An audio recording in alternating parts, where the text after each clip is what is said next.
Hello all my fishy friends. So we've been here at the B10 fishery in Astoria, Oregon for the last week, absolutely crushing fish. And one of the things we've been crushing fish on is our new Yakima bait cut plug. So I'm going to show you real quick how I'm rigging these things, from tying the knots, the hooks I use, leader line, the whole thing. So what you're going to want to do is you want to start with some 40-pound leader. I like this P-line, SS fluorocarbon. It's good stuff for big salmon. Peel yourself off, a decent amount. I usually go, kind of an arm's width length. It gives you a little bit to work with. You may have a little extra leader, but that's not going to hurt anything. And so what I'm going to do here is I'm going to tie what's called a nush knot. I use Gamakatsu 3/0 Big River hooks. These things are great. They don't bend out. They don't break. They're very sharp.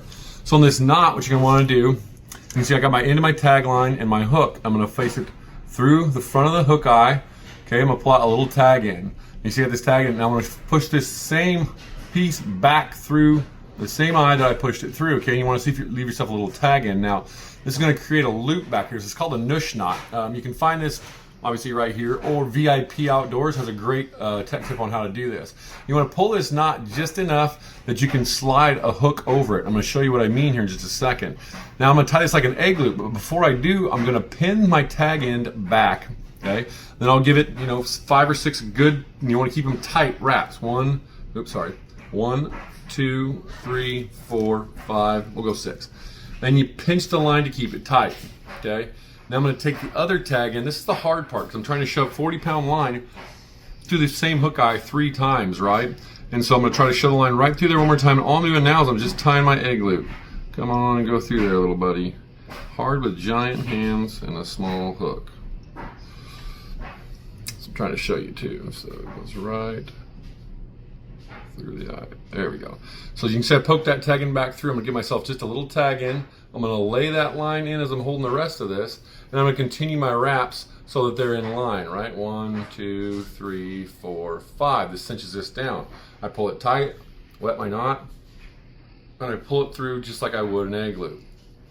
Okay, take your time. You're not in no hurry. You don't want to mess up the knot. It takes a while to tie.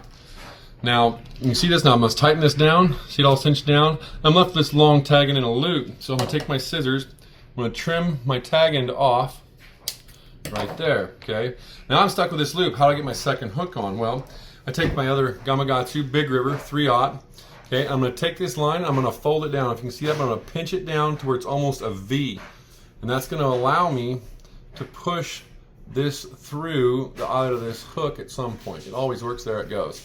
Now when you get on here, you can see they're facing the same way. What I want to do is I want them to face opposite ways. So I'm simply just going to roll this hook over.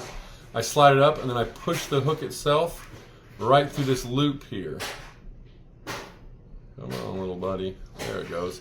Then I can pull it tight, right? So now I've got my nush knot tied. I've got 2 opposite facing 3/0 Gamakatsu Big River hooks. And I've also done something really cool here. Now I can change this hook out if I want, but I've doubled this. So now this is 80 pounds. There's 2 sets of 40 here. So now where the fish chew the most, I've got double the leader. Now I'm going to continue my rigging. I've got some of this VIP micro tubing. This stuff is great for creating spacing to get around the hooks, and I'll show you. I'm going to cut about 1 inch off of this.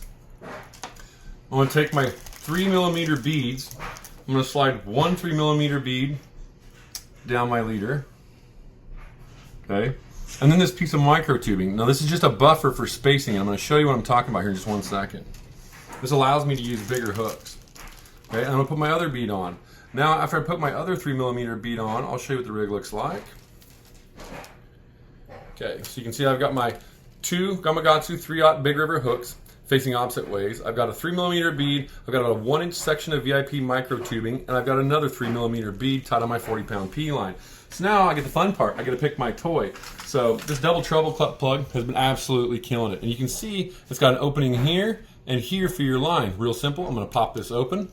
I'm going to slide my leader through the guide eye, and I'm going to slide it out the guide eye for the top of the plug. Okay, I'm going to slide it all down. So this is what your finished rigged cut plug looks like. Okay.